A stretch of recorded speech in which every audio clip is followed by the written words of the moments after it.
São 7h19, 7h19. Estamos de volta com o Bom Dia Maranhão e aqui no estúdio eu converso agora com o parlamentar maranhense que teve o melhor desempenho nesse ano de 2019, segundo dados do próprio Congresso Nacional, do Senado, da Câmara dos Deputados. Há um ranking, uma avaliação. Eu recebo aqui no estúdio o senador Everton, do PDT. Senador, bom dia. Bom dia, Adalberto. Bom dia, John Coutry. Bom dia a todos os telespectadores do Bom Dia Maranhão. Senador, um ano de intenso trabalho lá em Brasília, 37 projetos de leis, 2 aprovados em caráter terminativo, 84 emendas apresentadas, 39 relatorias de propostas. Isso dá uma média de 24 proposições por mês. Um ano de muita atividade, muito trabalho lá em Brasília. A nossa meta foi essa, produzir. Eu, na minha campanha, prometi ao povo do Maranhão que precisávamos saber para que servia um senador. E não só lá dentro de Brasília, mas no Maranhão, nós terminamos o ano, apesar de todas as dificuldades, um ano bastante otimista de que, e convicto de que nós conseguimos fazer a nossa parte. Claro que tem muito por fazer e tudo por fazer, mas você imagine só 24 proposições por mês. Geralmente o mês não tem 24 dias úteis, então, e principalmente as sessões que todos sabem que o pico delas mesmo é dia de terça e quarta. Mas nós participamos de várias comissões, vários debates importantes a nível nacional, e todos os finais de semana que eu pude, eu vim para o Maranhão visitar as regiões. Tem final de semana que eu desci ali em Imperatriz para rodar a região Tocantins, depois desci ali em Teresina para ficar na região dos Cocais ou no Sertão, ou aqui em São Luís para ir para a Baixada ou ir para as regiões mais próximas da ilha. Então, estando próximo aqui da base e lá em Brasília participando diretamente desses debates e tentando protagonizar, elaborar, formular projetos de leis, proposições que possam ajudar de forma concreta a melhorar a vida das pessoas, principalmente do nosso trabalhador, isso foi, assim, sem dúvida nenhuma, muito gratificante nós termos esses números, e te confesso que eu não sabia, né? Assim, a gente acaba entrando no automático e quando vai parar para fazer a avaliação de quantos quilômetros o carro rodou, você vai ver que realmente nós estivemos aí com o pé no acelerador o ano de 2019, primeiro ano de legislatura, mas foi para isso que nós nos propusemos. Comigo nessa entrevista o nosso colunista de política, John Coutry. John. Senador, bom dia a todos. Um projeto importante, né, que foi aprovado lá no Senado foi aquele que proíbe, né, a taxa de religação e também os cortes aos finais de semana e feriados. A gente vai lembrar que aqui na Assembleia Legislativa esse projeto foi colocado em pauta por um deputado e acabou sendo declarado inconstitucional. E chegou lá no Senado, né, houve uma aprovação, até digamos assim, lá no Senado recorde, de forma bem célere. Eu queria que o senhor explicasse para as pessoas que estão em casa, né, muitas delas por todo o interior do Maranhão, como funcionará esse projeto, o que ainda falta para ele entrar em vigor.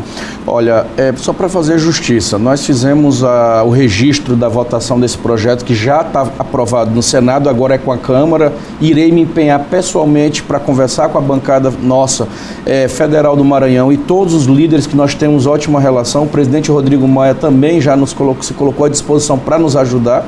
E esse projeto ele teve duas frentes aqui no Maranhão.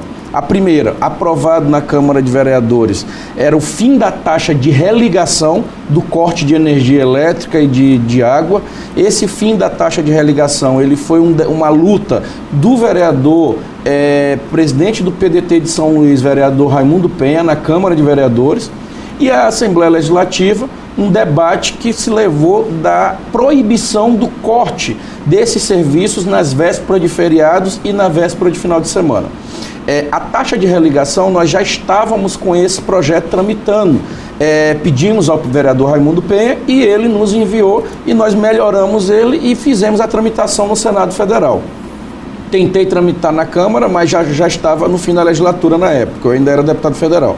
Então, no Senado, um dos primeiros projetos que nós protocolamos foi esse.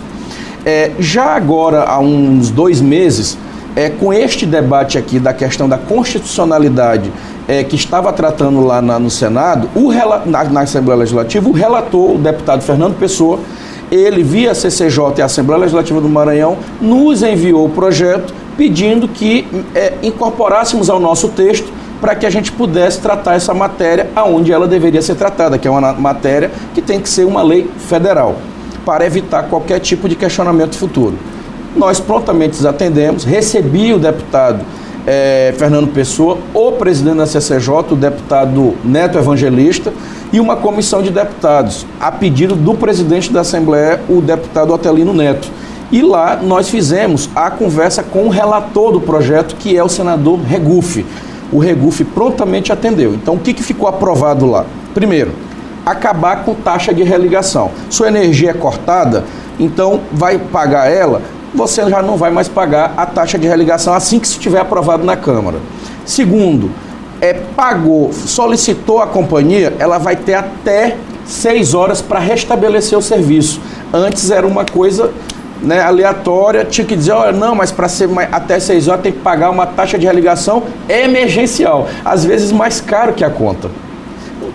Total desrespeito à nossa população, aos mais carentes e quem, infelizmente, já está numa situação vulnerável. Porque você imagina só, quem é que atrasa uma conta de energia porque quer? Quem é que atrasa uma conta de água porque quer? E aí o tratamento que eles dão é simplesmente humilhante. O outro, mais sério ainda, é você chegar numa sexta-feira, 5 horas da tarde, a equipe do corte está lá na tua porta, sobe, corta energia e vai embora. E aí não quero saber se tem uma criança dentro de casa, se tem um idoso dentro de casa, se você tem lá 2 quilos de carne que você com muita luta conseguiu comprar para manter a família no final de semana até começar o batidão na segunda-feira, e aí se corta. Então, assim, é um total desrespeito a consumidores que são obrigados a continuar com eles, porque depois que paga ele não pode contratar outra empresa. Eles são exclusivos. Inclusive, senador, cortava, por exemplo, na sexta-feira e só podia religar na segunda, quer dizer, você era obrigado, mesmo que você pagasse a conta, era obrigado a religar. Qual é o banco aberto 4 horas depois de 4 horas da tarde? Não tem. Pagamento eletrônico, isso é para quem é correntista. Tem muita gente que não tem nem conta em banco, o que tem muito é conta para pagar e que o dinheiro não está dando, porque a crise é grande. Então, assim, nós não estimulamos, o Congresso entendeu isso, o governo veio para cima, as empresas vieram para cima achando que a gente queria estimular a inadimplência e coisa nenhuma. Olha, quem está atrasado pode perder o serviço, de segunda a quinta. Agora, se tiver um feriado quarta-feira, não pode cortar na terça. Se tiver o feriado na terça, não pode cortar na segunda. E se não tiver feriado nenhum, não pode cortar na sexta-feira. Ou seja, nós temos que dar o tempo, porque se cortar interromper até quinta, o trabalhador ainda tem a sexta no dia útil para correr atrás. E na hora que ele paga ali até 6 horas da tarde, até meia-noite a empresa é obrigada a restabelecer o serviço e com isso a vida continuar.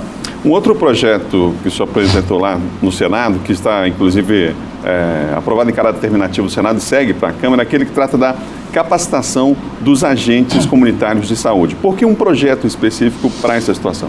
Olha, você imagine só, o papel que existe desses agentes, desses profissionais de endemias, de profissionais da área de saúde, os agentes comunitários, eles já têm uma tarefa muito árdua, porque o trabalho deles é de campo. Eles estão ali no dia a dia atendendo a comunidade, fazendo a saúde preventiva. E já está provado, né, pela Organização Mundial da Saúde, por todos que são da área, que a saúde mais barata do mundo é a preventiva. Então, se nós temos profissionais capacitados que podem ajudar a identificar, podem ajudar a fazer a triagem de forma mais eficiente para que a gente evite esse cidadão já numa outra fase ter que ir para a medicina curativa, melhor ainda. Então, esses profissionais, eles têm que estar sempre sendo reciclados. A medicina é uma ciência, e a ciência, todo dia, ela está sendo modernizada, ela está sendo melhorada, e é esse nosso objetivo. Então, esses profissionais, eles, além de salários defasados, eles precisam, né, ter esse olhar para a sua profissão. Ou seja, nossos professores, eles não têm que ter capacitação direto, né? Sempre tem que estar ali no banco de aula, tem que estar sempre fazendo curso, melhorando. Então é a mesma coisa os profissionais. Um pouquinho de política, senador. Essa semana houve vários movimentos, várias declarações, né? A primeira delas, o governador Flávio Dino, aqui no Ponto e Vírgula, sinalizou, né, afirmou que o PCdoB e o PDT estarão juntos na maioria das cidades. E há fortes chances do PDT e PCdoB estarem juntos aqui em São Luís. Por outro lado, surgiu uma foto sua ao lado do presidente nacional do Democratas, ACM Neto, em que se estaria articulando uma ida do deputado Neto Evangelista para o PDT. O Neto hoje está no Democratas. E o PDT tem pré-candidato que é o Osmar Filho. Eu queria saber o seguinte, houve essa articulação para que o Neto fosse para o PDT, para ser o candidato do PDT? O Osmar Filho ainda é pré-candidato do PDT, e em relação a uma aliança entre PCdoB, PDT e Democratas aqui em São Luís? Olha, eu fico já começando a melhorar o humor em ano eleitoral, porque começa todo tipo de conversa. E aí a sensação que dá é que muitos não têm pauta, e aí tenta pautar a gente. É impressionante como a criatividade das pessoas, elas fazem com que isso tenha que ser o mundo fantástico deles, né? Tipo aquele episódiozinho do Bob. E ali tem que ser o mundo fantástico de quem escreve e acha que tem que decifrar o que está numa foto. Todos sabem da relação do PDT com o DEM e o PCdoB aqui no Maranhão. E vale lembrar que o PCdoB e o PDT apoiaram oficialmente o DEM na Câmara dos Deputados, o Rodrigo Maia. Então, assim, não é uma aliança escondida, inventada. Quem é o primeiro suplente do senador Everton? É do DEM. O presidente do DEM no Maranhão, o deputado Juscelino, além de um grande amigo, meu compadre. Então, assim, a nossa relação, ela é próxima dos três partidos, PCdoB, DEM e PCdoB. O presidente nacional do DEM, o ACM Neto, nós somos deputados federais juntos. A sede nacional do DEM é no Senado Federal. Então, nós estamos ali no contato no dia a dia. Então, claro que na minha visita a ele, como eu faço a todos, ao Ciro Nogueira com Fufuca, recentemente estivemos juntos, e vários outros presidentes de partido, é claro a boa relação que todo mundo sabe que eu tenho com a classe política nacional.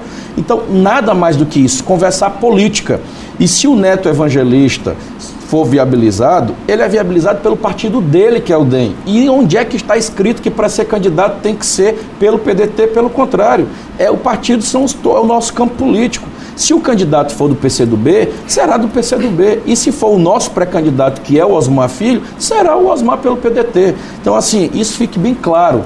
Cada partido tem seu pré-candidato, mas nós temos uma só bandeira, que é São Luís. Nós não vamos eleger só pessoas, nós vamos votar esse ano em projetos. Momento difícil que o Brasil vive, o eleitor de São Luís vai ser convidado a refletir se ele vai apostar em projetos individuais, em salvadores da pátria. Aí vamos buscar simplesmente o que acontece no Brasil, minha gente. Vamos ver lá o prefeito de Porto Alegre, como foi que ele se elegeu. O cara sozinho que disse que ia resolver tudo. Pode mal sair na rua. Você tem aí vários outsiders que disseram que iam resolver as coisas e que estão aí com impopularidades grandes. Por quê? Porque não resolve o problema sozinho. A política ela é um esporte coletivo. Você tem que ter grupo.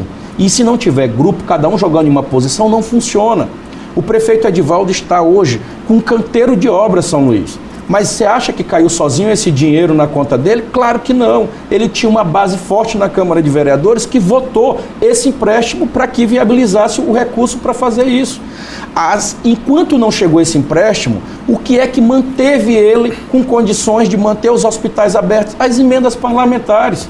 E, claro, a sua boa gestão. Então, é toda uma sintonia. E o governo do Estado, a parceria que ele sempre teve com o governador Flávio Dino. Ou seja, ele sozinho, claro que ele ia ter muita dificuldade de fazer o que ele faz hoje. Mas hoje ele tem a Câmara, hoje ele tem 2 senadores, ele tem a bancada federal de deputados, tem a Assembleia e tem o governador. Então, na hora que você tem contato, parceria institucional, você ajuda a resolver mais rápido os problemas. Então, o senhor está dizendo que o PDT, não tendo candidato próprio, pode apoiar um candidato do PCdoB e do Democratas. Do Democrata, do PSB, o Bira do Pindaré pré-candidato, do PP, se o PP lançar qualquer um candidato que seja da nossa frente e que esteja com condições de vencer a eleição, que tenha hoje condições de estar que esteja mais sintonizado com o eleitorado para o momento, não vai ter dificuldade. E como é que isso vai ser definido, senador? Agora em março. Em março, qual o critério? O prefeito Edivaldo Holanda é o comandante desse processo.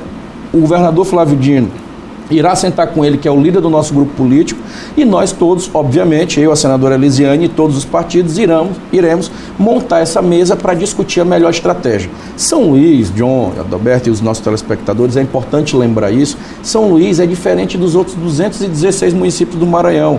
É a única cidade do estado que tem segundo turno. Então, se necessário for cada partido lançar o seu candidato, não tem problema, porque nós temos o segundo turno. Diferentemente das outras cidades que a gente precisa logo definir no primeiro turno porque caso haja divisão, muitas delas você pode perder.